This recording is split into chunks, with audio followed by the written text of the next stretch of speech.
తెలంగాణకు సంబంధించి విద్యాశాఖ మంత్రి రేవంత్ రెడ్డి అవుతున్నారు. వాస్తవంగా రేవంత్ రెడ్డి కూడా 24 గంటలు పనిచేస్తా అంటున్నాడు. మరోపక్క చూసుకుంటే విద్యార్థులను కూడా పూర్తి మొత్తంలో కడుపులో పెట్టి చూసుకుంటా అని చెప్పిన ముఖ్యమంత్రి ఈరోజు విద్యార్థుల పట్ల చాలా వరకు అయితే దుస్తులు ప్రవర్తిస్తున్నట్టు మనకు తెలుసు. ఎందుకంటే విద్యాశాఖ మంత్రి కాకుండా ఆయన దగ్గరనే హోంమంత్రి కూడా ఉంచుకున్నాడు. దీంతో అయితే ఏదైతే తెలంగాణ రాష్ట్ర వ్యాప్తంగా ఉన్నటువంటి విద్యార్థులు తీవ్రంగా ఇబ్బందులకు గురవుతున్నారు. అదేవిధంగా చూసుకుంటే మనం గతంలో కూడా చూసాం, గురుకులాలకు సంబంధించి కూడా విద్యార్థులు ఫుడ్ పాయిజన్ అయి చనిపోయిన దాఖలాలు కూడా చాలా వరకు ఉన్నాయి. మొత్తానికి విద్యార్థులకు సంబంధించి రోజుకైతే చాలా ఇబ్బందులు పడుతున్న పరిస్థితులు ఉన్నాయి. ఇక రీసెంట్గా చూసుకున్నట్టయితే ఏదైతే ఉస్మానియా యూనివర్సిటీలో చాలా వరకు దివ్యాంగులు అయితే వాళ్ళకు సంబంధించి నిబంధనలకు విరుద్ధంగానైతే మెచ్చార్జులు వసూలు చేస్తున్నారంటూ చాలా పెద్ద ఎత్తున అయితే వాళ్ళు నిన్న నిరసన అయితే తెలిపారు. అందులో భాగంగా నేపథ్యంలో భాగంగా పోలీసులు అయితే వాళ్ళని అరెస్ట్ చేసి అఫ్జల్గంజ్ పోలీస్ స్టేషన్కి అయితే తరలించిన దృశ్యాలు కూడా చూసాం. మనం మొత్తానికైతే ఇక్కడ చూడొచ్చు, ఈరోజు విద్యార్థి సంఘం సంబంధించి నాయకులు ఎవరైతే ఉన్నారో వాళ్ళు ఏదైతే సంబంధిత ఆఫీసర్ సంబంధించి వాళ్ళ ఆఫీసు ముందనైతే ధర్నా చేస్తున్న దాఖలాలు కూడా చూడవచ్చు. మొత్తానికైతే అక్కడ చూడవచ్చు పూర్తి మొత్తంలో పోలీసులను అయితే పూర్తి మొత్తంలో ఇక్కడ కేటాయించిన పరిస్థితులు అయితే ఇక్కడ కనబడుతున్నాయి. అంటే విద్యార్థులకు సంబంధించి పూర్తి మొత్తంలో ఎక్కడ కూడా స్వేచ్ఛగా నిరసన తెలుపుతామన్నా కూడా అడుగడుగున ఆటంకాలు చెప్తున్నట్టయితే విద్యార్థి సంఘ నాయకులు కూడా చెప్తున్న పరిస్థితి. మొత్తానికైతే మనతో పాటు కొంతమంది విద్యార్థి సంఘ నాయకులు అయితే అందుబాటులో ఉన్నారు. మాట్లాడించే ప్రయత్నం చేద్దాం. చెప్పండి అసలు ఎందుకు ధర్నా చేయాలనుకుంటున్నారు? ఎందుకంటే ప్రభుత్వం కూడా విద్యార్థులను కడుపులో పెట్టి చూసుకుంటామని పదే కూడా స్టేట్మెంట్లు కూడా ఇస్తున్నారు. ఇలాంటి పరిస్థితుల్లో ఎందుకు విద్యార్థి సంఘాలు రోజుకు బయటకు వచ్చి ధర్నాలు కావచ్చు, నిరసనలు కావచ్చు తెలియాల్సిన అవసరం వస్తుంది? ఇవాళ తెలంగాణ రాష్ట్ర ప్రభుత్వం కానీ ఉస్మానియా యూనివర్సిటీలో ఉన్నటువంటి అధికారులు ఎంత దిగజారంటే, ఎంత దరిద్రమైన వీళ్ళ పరిపాలనకు నిదర్శనం అని అంటే, ఇలా దివ్యాంగులైనటువంటి కనీసం ఇంకొకరు సపోర్ట్ లేకుండా కూడా నిలబడలేని వాళ్ళు, కూసుంటే పైకి నిలబడలేని వాళ్ళు, అట్లాంటి దుస్థితిలో ఉన్నటువంటి విద్యార్థులను ఇలా అరెస్ట్ చేసి జైలు పాలకు తీసుకుపోవాలనే దాష్టికమైన చర్యకు వీళ్ళు పాల్పడుతూ ఉన్నారు. ఎంత హేయమైన చర్యగా ఇది భావించాలని అంటే మనము చాలా దరిద్రము. వారికి యూజీసీ గైడ్లైన్స్లోనే ఉన్నది, యూజీసీ గైడ్లైన్స్లోనే ఉన్నది. వారికి సంబంధించిన మెస్ బకాయిలు కానీ ఇతరత్ర అని ప్రతిదీ ఫ్రీ అన్నట్టు ఉంటే, ఇవాళ వాళ్ళను మిగతా డిపార్ట్మెంట్లో ఉన్నట్టు వాళ్ళని బెదిరించి వాళ్ళని ప్రలోభాలకు గురి చేసి ఎమోషనల్గా బ్లాక్మెయిల్ చేసి ఇవాళ మిగతా వాళ్ళని కట్టించుకున్నారు ఈ అధికారులు. అదేవిధంగా మిగతా వాళ్ళు మేము కట్టలేని పరిస్థితిలో ఉన్నామని చెప్పేసి నిన్న మధ్యాహ్నం ఈ టైం నుంచి వెళ్ళి ఇవాళ పొద్దున 11 గంటల వరకు కూడా వాళ్ళ నిరసన కార్యక్రమం చేస్తే, వాళ్ళ మీద కనీసం కనికరం లేకుండా, జాలి దయ ఎటువంటి ఏమీ లేకుండా ఇవాళ వాళ్ళని అరెస్ట్ చేసి ఇవాళ ఇక్కడ మా ఉస్మానియా యూనివర్సిటీ పోలీస్ స్టేషన్ పట్టకపోతే ఏమైంది, తీసుకుపోయాటు వాళ్ళకు చెంచలగూడ జైలుకు దగ్గరలో ఉన్నటువంటి ఆ యొక్క పోలీస్ స్టేషన్కి తీసుకుపోవడం, తరలించడం. అసలు ఈ సభ్య సమాజానికి మీరు ఇవ్వాలనుకున్న సందేహం ఏంటిది? చాలా మేము ఈ యొక్క నిరసన కార్యక్రమాన్ని ఉధృతం చేసి రేపటి రోజున ఇయ్యాటించేలా మా యొక్క కార్యాచరణ రూపొందిస్తాము. అన్ని సంఘాలు ఏకమవుతారు. ఇలాంటి దాష్టికమైన ఈ దారుణమైన చర్యలు మేము తీవ్రంగా ఖండిస్తూ ఉన్నాము. ఇవాళ మేము మా యొక్క బీఆర్ఎస్ పార్టీకి సంబంధించిన విద్యార్థి భాగం నుంచి నిరసన తెలియజేస్తున్నాము. ఖబర్దారు ఉస్మానియా యూనివర్సిటీ అధికారులారా, మేము ఒకటే హెచ్చరిస్తూ ఉన్నాం, మీరు ఎవరినైతే అరెస్ట్ చేసినో తక్షణమే వారిని రిలీజ్ చేయాలి. లేని పక్షంలో మాత్రము మీ యొక్క అధికార భవనాన్ని మేము ముట్టడించే ప్రయత్నం కూడా 100కు 200% చేస్తాం. అంటే శాంతియుతంగా ఎవరైనా కూడా ధర్నాలు కావచ్చు, నిరసనలు కావచ్చు తెలియజేసుకోవచ్చు. ప్రభుత్వం కూడా దీని పట్ల సానుకూలంగా ఉంటుందని చెప్పారు కదా. మరి ఏదైతే దివ్యాంగులకు సంబంధించి వాళ్ళు నడవలేని పరిస్థితుల్లో ఉన్నటువంటి వాళ్ళని కూడా పూర్తి మొత్తంలో నిరసన తెలియజేస్తున్నారని నెపంతో వాళ్ళని పోలీస్ స్టేషన్ పంపించారు, అది కూడా దూర ప్రాంతాలకు పంపించారు అని చెప్తున్నారు. ఎందుకు అనుకోవచ్చు? అంటే ఎంత దరిద్రం అంటే, ఒక వికలాంగులు నడవలేని పరిస్థితిలో ఉన్న వాళ్ళతోటి కూడా ఈ ప్రభుత్వం, ఈ అధికారులు భయపడుతున్నారంటే ఎంతకు దిగజారిందో వీళ్ళ పరిపాలన అర్థమవుతూ ఉన్నది.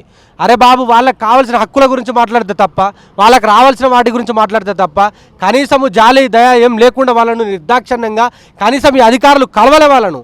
మేము మా యొక్క రిప్రజెంటేషన్ ఇస్తామన్నా కూడా కలవని పరిస్థితులు ఇలా ఉన్నారు. కాబట్టి మేము ఇది ఒకటే హెచ్చరిస్తూ ఉన్నాము, ఖబర్దార్ అంటున్నాం. దయచేసి మీరు ఇప్పటికైనా మీ యొక్క ఈ దుర్బుద్ధిని మానుకొని తక్షణమే వాళ్ళని రిలీజ్ చేయాలి. లేని పక్షంలో మాత్రం మేము ఈ యొక్క ముట్టడి కార్యక్రమాన్ని కూడా పిలుపునిస్తామని చెప్పి హెచ్చరిస్తూ ఉన్నాం. పదే ఉస్మానియా యూనివర్సిటీలో ఇలాంటి ఏదైతే ఘటనలు చోటు చేసుకుంటున్నాయి, అంటే ప్రభుత్వ విఫలం అనుకోవచ్చా, యూనివర్సిటీకి సంబంధించి విఫలం అనుకోవచ్చు? 100% ప్రభుత్వ విఫలమే ఇది. వీళ్ళు ఈ యొక్క మొత్తానికి ఈ యొక్క ప్రభుత్వంలో ఉన్నటువంటి ఈ యొక్క యూనివర్సిటీలను మొత్తము నిర్వీర్యం చేసి, వాళ్ళకి సంబంధించిన కొండలరెడ్డి గారు ఒక యూనివర్సిటీ పెట్టుకోవాలి, ఇంకో జగదీష్ రెడ్డి గారు ఇంకోటి యూనివర్సిటీ పెట్టుకోవాలి, మొత్తం ప్రైవేట్ యూనివర్సిటీలు పెట్టాలని చెప్పేసి వాళ్ళ యొక్క కుట్ర. నాడు తెలంగాణ రాష్ట్రానికి, మన ఉమ్మడి ఆంధ్రప్రదేశ్కి ముఖ్యమంత్రి అయినటువంటి చంద్రబాబు నాయుడు ఈ యూనివర్సిటీ అమ్మాలనుకున్నాడు. ఆ యూనివర్సిటీ వానికి సంబంధించిన శిష్యుడే ఈడు. కాబట్టి దీన్ని మొత్తం నిర్వీర్యం చేస్తే రేపటి ఇక్కడ విద్యార్థులు ఎవరు చదువుకోరు. కాబట్టి దీన్ని ప్రైవేటీకరణం చేయాలని ఒక దుర్బుద్ధి, దుర్లక్షణం వాళ్ళకు ఉన్నది. కాబట్టి తక్షణమే ఇలాంటి నిర్ణయాలను ఆపుకోవాలి మీరు. లేని పక్షంలో ఈ గడ్డ ఉస్మానియా యూనివర్సిటీ అనేది పోరాటాల గడ్డ. ఎందరో నీలాంటి గాడిదలను దున్నపోతులను చూసిన నేల ఇది. ఇక్కడి నుంచి చాలామంది పోయారు. నీలాంటి వాళ్ళతోటి ఒరిగేది లేదు, పీకేది లేదు. ఇమ్మీడియట్గా ఇక్కడ ఉన్నటువంటి అధికారులు దీని మీద స్పందించి ఆ యొక్క బాధితులైనటువంటి వాళ్ళని తక్షణమే రిలీజ్ చేయాల్సిందిగా మేము కోరుతా ఉన్నాం. ఓకే, మీరు చెప్పండి. అంటే వాస్తవంగా వికలాంగులు అంటేనే చాలా వరకు వాళ్ళు స్వతహాగా నడవలేనటువంటి పరిస్థితులు ఉంటాయి. అలాంటి వాళ్ళని తీసుకుపోయి పోలీస్ స్టేషన్లో బంధించడం ఎట్లా చూడొచ్చు అంటారు ఈ అరెస్టులు, విద్యార్థుల అరెస్టులను? 3 నెలలుగా వాళ్లకు యూజీసీ గైడ్లైన్స్ ప్రకారం రాష్ట్ర ప్రభుత్వం ఇచ్చినటువంటి నిబంధనలకు లోబడి వాళ్లకు మెస్ బకాయిల విషయంలో వాళ్ళ నిరసన తెలియజేయడం జరిగింది. వీసీ గారు, రిజిస్టర్ గారు వాళ్ళ న్యాయబద్ధమైన డిమాండ్ను కూర్చొని పరిష్కరించుకోకుండా వాళ్ళని అక్రమంగా అరెస్టు చేసి రాత్రి మొత్తం వాళ్ళని ఇక్కడే ఉంచుకొని అక్రమంగా అరెస్ట్ చేసి వాళ్ళకు కావాల్సిన సదుపాయాలు కల్పించకుండా ఆయన ఏదో ఈ ఉస్మానియా యూనివర్సిటీ అంటే ఆయన సొంత రాజ్యం అన్నట్టు పోలీసు వాళ్ళని పెట్టుకొని గార్డ్స్ను పెట్టుకొని ఆయన పరిపాలన అనేది కలవకుండా గేట్లేసి కనీసం వాళ్ళు వికలాంగులు ఎన్నో ఆటపోట్లను ఎదుర్కొని రీసెర్చ్ స్కాలర్స్గా పిహెచ్డి దశకు వచ్చిర్రు. వాళ్లకు మెస్సు బకాయిల విషయంలో ఉన్న సమస్యను పరిష్కరించలేని దీనమైన స్థితిలో ఈ రాష్ట్ర ప్రభుత్వం మరియు ఈ వీసీ గారు ఉన్నారు. వాళ్ళని ఇప్పుడు అఫ్జల్గంజ్ పోలీస్ స్టేషన్ తీసుకోవాల్సిన అవసరం ఏముంది? వాళ్ళతో 10 నిమిషాలు కూర్చొని వాళ్ళ న్యాయబద్ధమైన డిమాండ్ ఎందుకు పరిష్కరిస్తే అయిపోయేదానికి ఉస్మానియా యూనివర్సిటీలో ఉన్న ఆర్ట్స్ కాలేజ్ ప్రిన్సిపల్ వీసీ గారు ఇద్దరు కుమ్మక్కయి కొంతమంది వ్యక్తులకు ప్రలోభాలకు లోపడి వాళ్ళ మెస్ బిల్లులు కట్టించి వీళ్ళని అనవసరంగా వాళ్ళని అరెస్ట్ చేసి ఈ సమాజంలో వాళ్లకు ఎన్నో అవమానాలు ఆటుపోట్లకు ఎదుర్కొని ఉస్మానియా యూనివర్సిటీ వరకు వచ్చినట్టునే వాళ్ళు ఎంతో ఆత్మధైర్యం ఉన్నవాళ్ళు. వాళ్లకు కనీసం మీరు సహాయం చేయకపోగా వాళ్ళని అరెస్ట్ చేయడాన్ని మేము బీఆర్ఎస్ తరఫున తీవ్రంగా ఖండిస్తూ ఉన్నాం. అంటే ఒక పక్క నిరుద్యోగులను మభ్యపెట్టు మోసం చేస్తూ మరో పక్క విద్యార్థులను ఇట్లా గోసలు పెడుతూ ప్రభుత్వం ముందుకెళ్తుంది. ఎట్లా చూస్తారు ఒక బీఆర్ఎస్ నాయకులు? ప్రభుత్వం కేవలం నిరుద్యోగుల పట్ల సానుభూతిని ప్రదర్శించి వాళ్ళ ఓటు బ్యాంకును తయారు చేసుకొని వాళ్ళ ఓట్లనే లక్ష్యంగా ఏదో అబద్ధపు హామీలు ఇచ్చి ఈరోజు ప్రభుత్వంలోకి వచ్చింది. ఈ రాష్ట్రంలో విద్యాశాఖ మంత్రి లేడు. దీనిపైన స్పందించడానికి, రిప్రజెంటేషన్ చేయడానికి ఉన్న వీసీ కూడా సమయం లేదు, రిజిస్ట్రార్ కూడా సమయం లేదు. వికలాంగులైనటువంటి వాళ్ళకే ఈ పరిస్థితి ఉంటే ఈ రాష్ట్రంలో నిరుద్యోగుల పరిస్థితి ఎలా ఉంటుంది అనేది ఒకసారి తెలంగాణ ప్రజలు, తెలంగాణ విద్యార్థులకు ఆలోచించుకోవాల్సిన అవసరం వచ్చింది. ఓకే, మీరు చెప్పండి. అంటే యూనివర్సిటీ చూసుకుంటే ప్రతిరోజు ఏదో ఒక అంశం మీద విద్యార్థులు అయితే ఇబ్బందులు పడుతున్నారు. మీలాంటి సంఘాలు కూడా బయటకు వచ్చి వాళ్ళ గొంతుకై నిలుస్తున్నారు. ఇలాంటి అవసరాలు ఎందుకు వస్తున్నాయి? ఎందుకంటే యూనివర్సిటీ అంటేనే రాష్ట్రంలో ప్రాముఖ్యమైన విద్యాలయం కాబట్టి ఎందుకు ఇలాంటి సంఘటనలు చోటు చేసుకుంటే అనుకోవచ్చు? ప్రధానంగా సంవత్సర కాలం నుంచి యూనివర్సిటీలో ఉన్నటువంటి విద్యార్థులు, విద్యారంగ సమస్యల మీద విద్యార్థి నాయకులం మరి మా సమస్యలు చెప్పుకోవడానికి వీసీ దగ్గరికి వెళ్తాం. వీసీ గారు లేకపోతే రిజిస్టర్ గారి దగ్గరికి వెళ్తాం సహజంగా. మరి వీసీ గారి దగ్గరికి వెళ్తేనేమో అపాయింట్మెంట్ ఉందా అని అడుగుతాడు. రిజిస్టర్ గారి దగ్గరికి వెళ్తేనేమో సార్ దగ్గర కలవండి, నా దగ్గర నాకు సంబంధం లేదని చెప్తాడు. మరి రిజిస్టర్ గారి ఆఫీసే మీరే చూస్తున్నారు, గేట్ క్లోజ్ చేసి ఉంది. ఒక విద్యార్థి నాయకునిగా మేము విద్యార్థి సంఘాల రిప్రజెంటేటివ్గా వికలాంగులకు సంబంధించినటువంటి అంశాలకు కానీ పరిశోధక విద్యార్థులకు సంబంధించినటువంటి అంశాలను కానీ చెప్పుకోవడానికి మేము ఎవరి దగ్గరికి వెళ్తాం? రిజిస్టర్ గారి ఆఫీస్కి కానీ వీసీ గారి ఆఫీస్ గారు కానీ వెళ్తాం. వీళ్ళు అపాయింట్మెంట్ తీసుకొని లోపల రావాలని గేట్ పెడతారు. గేట్ దగ్గర పోలీసు వాళ్ళని పెడతారు. మేము ఎక్కువ మాట్లాడితే మమ్మల్ని అరెస్ట్ చేస్తారు. 3 రోజుల క్రితం నుంచి మా ఉస్మానియా యూనివర్సిటీకి చెందినటువంటి వికలాంగ పరిశోధక విద్యార్థులు మెస్ బకాయిలు చెల్లించలేదని చెప్పేసి వాళ్ళ సబ్మిషన్ ఆపేస్తారు అని చెప్పేసి పోయి ప్రిన్సిపాల్ని అడిగారు. అడిగితే మీరు మెస్ బకాయిలు చెల్లించకపోతే మేము సబ్మిషన్ తీసుకోమని అన్నారు. అదేంది వికలాంగ విద్యార్థులకి ఉచితంగా అందిస్తుంది యూనివర్సిటీకి సంబంధించినటువంటి హాస్టల్స్, ఉచిత భోజన సౌకర్యం కల్పిస్తుంది. మరి ఉచిత భోజన సౌకర్యాన్ని మేము మెస్ బకాయిలు ఎట్లా కట్టాలని చెప్పేసానంటే కామర్స్ వాళ్ళు వసూలు చేసిరు, ఇంజనీరింగ్ కళాశాల వసూలు చేసిరు, సైన్స్ కాలేజ్ వాళ్ళు వసూలు చేసిరు అని చెప్పి ఆర్ట్స్ కాలేజ్కి సంబంధించినటువంటి ప్రిన్సిపల్ గారు మాట్లాడడం ఎంతవరకు కరెక్ట్ అని చెప్పేసి మేము విద్యార్థి నాయకునిగా నేను క్వశ్చన్ చేస్తూ ఉన్నా. యూజీసీ రూల్స్లో స్పష్టంగా ఉంటుంది. యూజీసీ రూల్స్లో ఏమైనా ఉంటుంది అంటే వికలాంగ పరిశోధక విద్యార్థులకు మెస్ భోజన సౌకర్యం ఉచితంగా కల్పించబడుతుంది అని. అంటే ఈ మిగతా 3 హాస్టల్స్ వాళ్ళు అక్రమంగానే కదా వీళ్ళ దగ్గర వసూలు చేసింది మెస్ బకాయిలు. మరి ఆర్ట్స్ కాలేజ్ సంబంధించినటువంటి పరిశోధక విద్యార్థులు మమ్మలను కట్టడము ఇది ఎంతవరకు న్యాయం అని చెప్పేసి ప్రశ్నించినందుకు ఇలా వాళ్ళని వికలాంగులను కూడా చూడకుండా వాళ్ళని అఫ్జల్గంజ్ పోలీస్ స్టేషన్కు ఈడ్చుకెళ్ళి వికలాంగులని మానవత దృక్పథం కూడా లేదా మీకు కనీసం వికలాంగుల మీద? వీసీ గారు మీరు ఎందుకు ఇంత నియంత్రిత పోకడలు ఎందుకు? మీకు ఈ విద్యార్థులను ఇంత శత్రుదూరంతో చూసేటువంటి మైండ్ సెట్ మీకు ఎందుకు? మేము విద్యార్థులుగా ఇక్కడ చదువుకోవడానికి వచ్చినాం, మాకు ఏమైనా శత్రుత్వం ఉందా? విద్యార్థులను ఇంత కర్కశమైనటువంటి ధోరణి కొద్ది చూడడాన్ని మేము బీఆర్ఎస్ విద్యార్థి విభాగం తరఫున చాలా తీవ్రంగా ఖండిస్తూ ఉన్నాం. అదేవిధంగా యూనివర్సిటీలో గత 4 నెలల నుంచి 2018కి సంబంధించినటువంటి పరిశోధక విద్యార్థుల బృందం 4 నెలల నుంచి స్వయంగా నేను వచ్చి ధర్నా చేసిన రిజిస్టర్ ఆఫీస్. ఇప్పటి వరకు దాని మీద ఎట్లాంటి చర్చ లేదు. ఒక 4 నెలలు, ఒక 6 నెలలు మాకు ఎక్స్టెన్షన్ ఇవ్వమని బతిమలాడుతున్నాం. మాకేమైనా నౌకర్లు ఇవ్వమని అడుగుతున్నాం, మిమ్మల్ని ప్రొఫెసర్ జాబులు ఇవ్వమని అడుగుతున్నాం, అసిస్టెంట్ ప్రొఫెసర్ జాబులు ఇవ్వమని అడుగుతున్నామా, మీ ఇంట్లోకి వెళ్ళమన్నా మాకు పైసలు ఇవ్వమని అడుగుతున్నాం. అరే మేము అడిగింది ఎక్స్టెన్షన్. మాకు మా సైన్స్ కాలేజీలకు సంబంధించినటువంటి పరిశోధక విద్యార్థులు ఒక్క ల్యాబ్లో ప్రయోగం చేసుకొని దాన్ని యాక్సెప్ట్ చేసుకొని తీసుకొని రావడానికి ₹1,00,000 ఖర్చు అవుతుంది. ₹1,00,000 ఖర్చు అవుతుంది. మెస్ బకాయి ₹1,00,000, ల్యాబ్ ఫీజులకు సంబంధించినటువంటి ₹1,00,000, ఎగ్జామ్ మన సబ్మిషన్ ఫీ ₹10,500, లక్షలు ఖర్చు పెట్టి ఫెలోషిప్లు లేకుండా మేము ఎక్కడికి పోవాలి? ఒక 6 నెలలు టైం ఇవ్వమని మనం అడిగితే మా మీద ఇంత కక్ష కట్టి కనీసం మమ్మల్ని ఇంత ఇబ్బంది పెట్టడం ఎందుకు? వీసీ గారు, రిజిస్ట్రార్ గారు తక్షణమే స్పందించి గనక మీరు ఈ విద్యార్థుల ఎక్స్టెన్షన్ అంశం ఒకటి, అఫ్జల్గంజ్ పోలీస్ స్టేషన్లో ఉన్నటువంటి పరిశోధక వికలాంగ విద్యార్థులను వెంటనే రిలీజ్ కనుక చేయకపోతే ఇది చిలికి గానివాగా తయారై జరగరాని హింస ఏదైనా జరిగితే యూనివర్సిటీలో మీరిద్దరే బాధ్యత వహించాలి. స్పష్టంగా చెప్తా ఉన్నాం మేము విద్యార్థి నాయకులుగా. మీరు మమ్మల్ని చాలా హింస గురి చేస్తూ ఉన్నారు.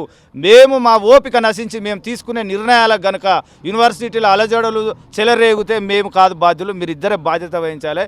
దయచేసి ఈ విషయంలో మీరు రెస్పాండ్ కనుక కాకపోతే బీఆర్ఎస్ విద్యార్థి పక్షాన మరియు యూనివర్సిటీలో ఉన్నటువంటి అన్ని పరిశోధక బృందం విద్యార్థుల పక్షాన మేము ఖచ్చితంగా లీడ్ తీసుకొని కొట్లాడతామని చెప్పి స్పష్టం చేస్తాం. విద్యార్థులను కడుపులో పెట్టుకొని చూసుకుంటా అన్న ఏదైతే విద్యాశాఖ మంత్రి రేవంత్ రెడ్డి ఇట్లాంటి పోలీసులతోటి బలగాలతోటి కూడా పూర్తి మొత్తంలో అడ్డుకునే ప్రయత్నం చేస్తున్నారు, విద్యార్థులను కూడా ఇబ్బంది పెడుతున్నారు అని చెప్తున్నారు. అసలు ఏం చెప్పచ్చు ఈ విషయం? అసలు రాష్ట్రంలో 29 రాష్ట్రాలలో 28 రాష్ట్రాలకు విద్యాశాఖ మంత్రి ఉన్నారు.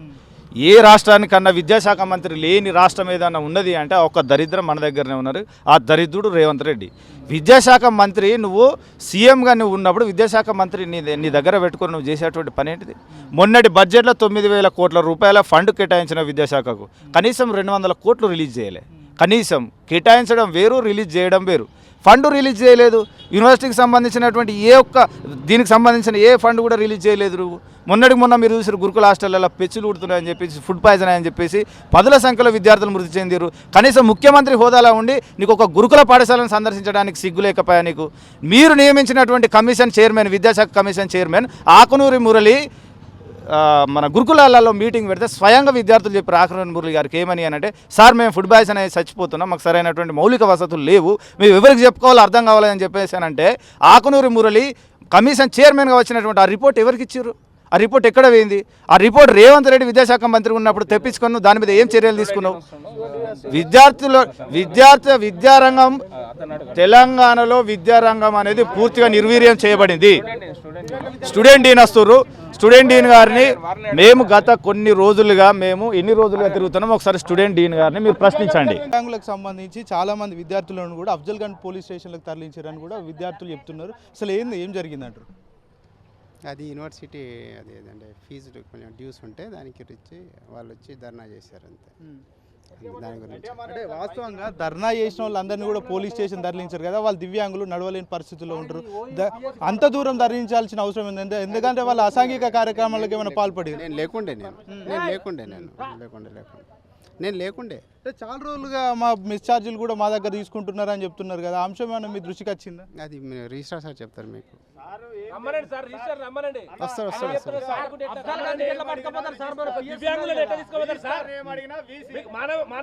వాస్తవంగా ఏదైతే లాక్ వేసి పెట్టారు అంటే ఏదైతే సంఘం నాయకులు వచ్చి కలుస్తారు కదా, లాక్ వేయాల్సిన అవసరం ఏముంటుంది? ఎందుకంటే బీసీకి సంబంధించిన ఆఫీస్ కావచ్చు, లేకపోతే రిజిస్టర్ ఆఫీస్ సంబంధించిన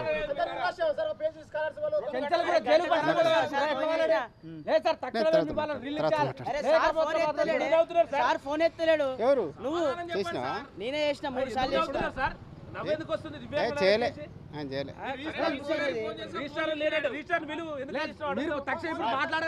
మీరు దయచేసి ఇప్పుడు ఒకసారి రిజిస్టర్ గారికి కాల్ చేసి మరి పరిశోధక వికలాంగ విద్యార్థులను అరెస్ట్ చేసినాం, మరి ఏ స్టేషన్కి తీసుకెళ్ళిర్రు, అసలు వాళ్ళని ఏ స్టేషన్లో ఉంచిర్రు, వాళ్ళని రిలీజ్ చేస్తారా లేదా అని ఒకసారి మీరు సమస్యగా మీరు ఫోన్ చేయండి సార్కి. ఒకసారి చేయండి సార్, మీరు రిజిస్ట్రార్ గారికి ఒకసారి కాల్ చేయండి, కాల్ చేసి అడగండి. మేము కూడా రిజిస్ట్రార్ గారు చేసినాం, మా ఫోన్ రెస్పాన్స్ అయితే లేరు, వీసీ గారికి చేసినాం. దయచేసి ఒక స్టూడెంట్ సార్ మీరు ఫోన్ చేయండి సార్, మీరు ఫోన్ చేయండి. ఎందుకు భయపడుతున్నారు సార్? ఎందుకు భయపడుతున్నారు చేయండి సార్. వాళ్ళు సార్ సార్ మేము కూడా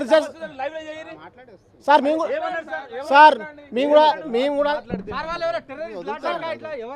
సిఐతో మాట్లాడండి.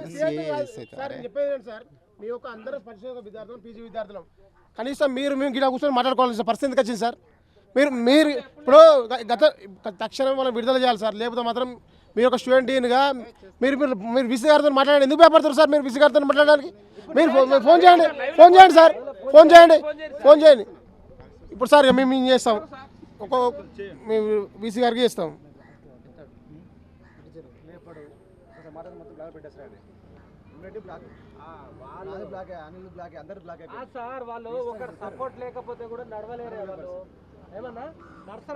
విసి గారికి ఫోన్ ఇగో ఫోన్ రింగ్ అవుతుంది, ఎత్తి సమాధానం చెప్తారో చూద్దాం ఒకసారి.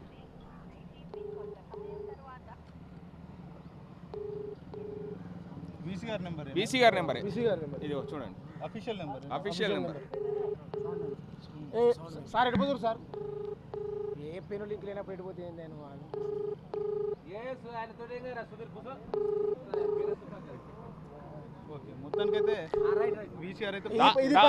ఫోన్ లేని పరిస్థితి ఉన్నది.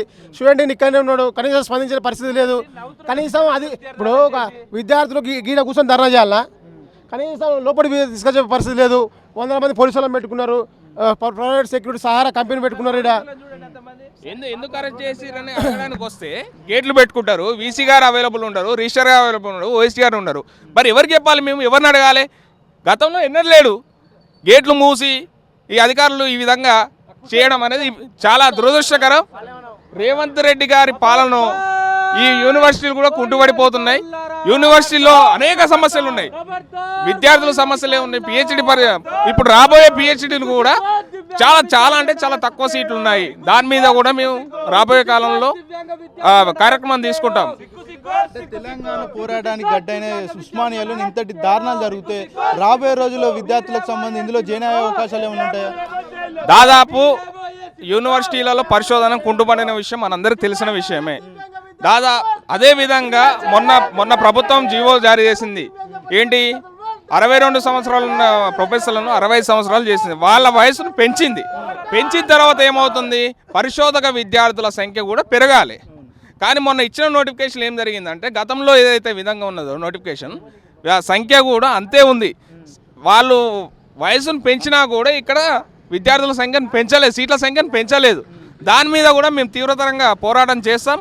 పెంచే వరకు కూడా మేమందరం అన్ని విద్యార్థి సంఘాలు కలిసి పోరాడతామని తెలియజేస్తున్నాం. Okay, right. చూసారు కదా, మొత్తానికి అయితే విద్యార్థులకు సంబంధించి ఏదైతే నాయకులు ఉన్నారో బీఆర్ఎస్ నాయకులు పూర్తి మొత్తంలో ఇక్కడ ఏదైతే విద్యార్థులకు సంబంధించి దివ్యాంగుల విద్యార్థులు, అరెస్ట్ అయిన దివ్యాంగ విద్యార్థులు ఎవరైతే ఉన్నారో వాళ్ళందరినీ వెంటనే రిలీజ్ చేయాలి. వాళ్ళకి సంబంధించి ఏదైతే డిమాండ్స్ ఉన్నాయో అవి కూడా నెరవేర్చాలని అయితే వీళ్ళు పూర్తి మొత్తంలో ధర్నా చేస్తున్నారు. మనం ఇక్కడ విజువల్స్లో కూడా చూడవచ్చు. పూర్తి మొత్తంలో వీళ్ళని లోపలికి రానియకుండా వీళ్ళకి ఏదైతే అంశాలు ఉన్నాయో, వీళ్ళ సమస్యలు ఏవైతే ఉన్నాయో వాటిని అదైతే బీసీకి సంబంధించి కావచ్చు, రిజిస్టర్ సంబంధించి కావచ్చు, తెలియజేయకుండా అడ్డం మొత్తం కూడా గేట్లకు సంబంధించి మొత్తం కూడా లాక్ వేసే సందర్భాలు కూడా ఇక్కడ చూడవచ్చు. పూర్తి మొత్తంలో మొత్తానికైతే ఇక్కడ విద్యార్థులు కూడా ఒక నినాదాలు ఇస్తున్న సంఘటనలు కూడా చూడవచ్చు. ప్రస్తుతం మనతో పాటు శ్రీకాంత్ ఉన్నాడు, మాట్లాడించే ప్రయత్నం చేద్దాం. చెప్పండి, దివ్యాంగుల విద్యార్థులకు సంబంధించి అరెస్ట్ చేసి దూర ప్రాంతమైన అఫ్జల్గంజ్లో వాళ్ళను బంధించిన పరిస్థితులు ఉన్నాయని చెప్తున్నారు. ఏం చెప్పదలుచుకున్నారు విషయం? దివ్యాంగ విద్యార్థులకు హక్కుగా రావాల్సినటువంటి మెస్ బకాయిలను విడుదల చేయకుండా యూజీసీ నిబంధనలను తుంగలో దొక్కి వీసీ ఆర్ట్స్ కాలేజ్ ప్రిన్సిపాల్ గారు అయినటువంటి వాళ్ళు విద్యార్థులకు తీవ్ర అన్యాయం చేయడాన్ని దివ్యాంగ విద్యార్థులు ప్రశ్నిస్తూ ఉంటే ఓర్చుకోలేనటువంటి ఓయి అధికారులు దివ్యాంగ విద్యార్థులను అతి పాశవికంగా క్రూరంగా అరెస్టు చేసి జైలుకు తరలించడాన్ని నిరసిస్తూ బీఆర్ఎస్వి ఆధ్వర్యంలో పెద్ద ఎత్తున ధర్నా నిర్వహించడం జరుగుతూ ఉన్నది. ఈ యొక్క వీసీ కానీ ఆర్ట్స్ కాలేజ్ ప్రిన్సిపాల్ కానీ యూజీసీ నిబంధనలు తుంగలో దొక్కి దివ్యాంగ విద్యార్థులకు హక్కుగా రావాల్సినటువంటి మెస్ బకాయిలను విడుదల చేయకుండా విద్యార్థుల పట్ల తీవ్రమైనటువంటి నిర్లక్ష్యాన్ని ప్రదర్శిస్తూ దివ్యాంగ విద్యార్థులను అతి క్రూరంగా అతి పాశవికంగా దాడి చేసే విధంగా విద్యార్థులను తరలించి జైళ్ళకు తరలించి ఇబ్బంది పెడతా ఉన్నటువంటి తీరు కూడా ఈరోజు ఉస్మానియా యూనివర్సిటీలో మనం చూస్తూ ఉన్నాం. ముఖ్యంగా వీసీ కానీ ఆర్ట్స్ కాలేజ్ ప్రిన్సిపాల్ కానీ రేవంత్ రెడ్డి తొత్తుగా, కాంగ్రెస్ ప్రభుత్వ తొత్తుగా వ్యవహరిస్తూ విద్యార్థుల పట్ల తీవ్రమైనటువంటి నిర్లక్ష్య వైఖరిని వహిస్తూ విద్యార్థులకు తీవ్రమైనటువంటి అన్యాయం చేస్తూ ఉన్నాడు. రాష్ట్రంలో ఉన్నటువంటి రిజిస్టర్ ఆఫీసర్ సంబంధించి గేట్లు ఎందుకు మొత్తం కూడా పూర్తి మొత్తంలో క్లోజ్ చేసిన అవసరం ఏముంటుంది అధికారులకు? విద్యార్థుల యొక్క సమస్యలు ప్రశ్నించమని, విద్యార్థుల యొక్క హక్కులను చీర్చమని మేము ఈరోజు వీసీ బిల్డింగ్ దగ్గరికి వస్తే అడగడానికి హక్కు లేదని విద్యార్థులను గేటు వద్ద అడ్డుకొని గేట్ల లోపల రానియకుండా నిర్లక్ష్యం చేస్తూ ఉన్నటువంటి తీరు కూడా మేము ఉస్మానియా యూనివర్సిటీలో చూస్తూ ఉన్నాం. ముఖ్యంగా వీసీ కానీ ఆర్ట్స్ కాలేజ్ ప్రిన్సిపాల్ కానీ విద్యార్థి వ్యతిరేకంగా తయారయ్యి ఈరోజు ఉస్మానియా యూనివర్సిటీలో విద్యార్థులకు రావాల్సినటువంటి హక్కుగా రావాల్సినటువంటి మెస్బాకాయిలను దివ్యాంగ విద్యార్థులకు రావాల్సినటువంటి హక్కులను కాలరాస్తూ నేడు అడిగిన పాపానికి వారిని జైలు తోలేటువంటి ప్రయత్నం కూడా ఈరోజు మనం ఉస్మానియా యూనివర్సిటీలో చూస్తూ ఉన్నాం. ఓకే, మనం చూడవచ్చు ఇక్కడ కంప్లీట్గా పోలీసు బలగాలు ఏవైతే పూర్తి మొత్తంలో ఇక్కడ మోహరించారు. వీళ్ళను అంటే వీళ్ళను కూడా అరెస్ట్ చేసి తీసుకెళ్లే సూచనలు కూడా ఇక్కడ కనబడుతుంది. ఎందుకంటే విద్యార్థులకు సంబంధించి ఏదైతే బీఆర్ఎస్ కావచ్చు లేకపోతే ఇతర విద్యార్థి సంఘాలు కూడా విద్యార్థుల గురించి ఎప్పుడన్నా మాట్లాడదామంటే వాళ్ళని కూడా మాట్లాడనీయకుండా పోలీసు బలగాలతో ఎక్కడికక్కడ అడ్డుకొని అరెస్ట్ చేసే ప్రయత్నం చేస్తున్నారు. మనం విజువల్స్లో కూడా చూడవచ్చు. పూర్తి మొత్తంలో పోలీసులు ఎక్కడికక్కడ కూడా మొత్తం కూడా దిట్టమైన భద్రతను కూడా ఇక్కడ ఏర్పాటు చేశారు. అంటే విద్యార్థి సంఘ నాయకులు కావచ్చు, అదేవిధంగా చూసుకుంటే విద్యార్థులు కావచ్చు, ఎక్కడ కూడా మాట్లాడకుండా వాళ్ళ వాయిస్ అయితే వినిపించకుండానైతే పూర్తి మొత్తంలోనైతే ప్రభుత్వం కృషి చేస్తున్నట్టయితే మనకు కనబడుతుంది. ఇక మనం చూడవచ్చు, గతంలో కూడా చూసాం విద్యార్థి సంబంధించి ఏదైతే గురుకులాలు కావచ్చు, అదేవిధంగా ప్రభుత్వ హాస్టల్ కావచ్చు, అదేవిధంగా చూసుకుంటే యూనివర్సిటీలో కూడా ముఖ్యంగా ఏదైతే తెలంగాణకు ఏదైతే పురుడు పోసినటువంటి ఉస్మానియా గడ్డ ఏదైతే ఉందో ఇక్కడ కూడా పూర్తి మొత్తంలో విద్యార్థులు హాస్టల్లో చాలా వరకు ఇబ్బందులు పడుతున్నారు. అదేవిధంగా చూసుకుంటే విద్యార్థులకు ఆహారం అందట్లేదు. అదేవిధంగా చూసుకుంటే వాటర్ ఫెసిలిటీ కూడా కరెక్ట్ లేదు. అక్కడ పరిసరాలు కూడా పరిశుభ్రంగా ఉండట్లేదు. వాళ్ళకి ఏదైతే మెస్ బిల్లులు ఉంటే అవి పూర్తి మొత్తంలో ఎక్కువ మొత్తంలో వసూలు చేస్తున్నారని కూడా చాలా ఎత్తున గతంలో కూడా విద్యార్థులు కూడా వాళ్ళు చెప్పిన పరిస్థితులు కూడా చూసిన మొత్తానికి కూడా చూడవచ్చు. యూనివర్సిటీలు ఎక్కడ చూసినా కూడా విద్యార్థులు తీవ్ర మొత్తంలో 7.5 కాలం పాటు తీవ్రంగా ఇబ్బంది పడుతున్నట్టయితే విద్యార్థులు చెప్తున్న పరిస్థితి. ఖచ్చితంగా ప్రభుత్వం దీని మీద ఏదైతే విద్యాశాఖ ఉన్నటువంటి రేవంత్ రెడ్డి కూడా దీని మీద కూడా విచారణ జరిపి మరి వాస్తవంగా యూనివర్సిటీ తప్పిదమా లేకపోతే ప్రభుత్వ తప్పిదమా ఖచ్చితంగా తెలుసుకొని విద్యార్థులకు వెంటనే ఏదైతే దివ్యాంగ విద్యార్థులు ఉన్నారో వాళ్ళు ఏదైతే డిమాండ్స్ ఉన్నాయో వాటిని నెరవేర్చాలని అయితే విద్యార్థి సంఘ నాయకులు అయితే డిమాండ్ చేస్తున్న పరిస్థితి.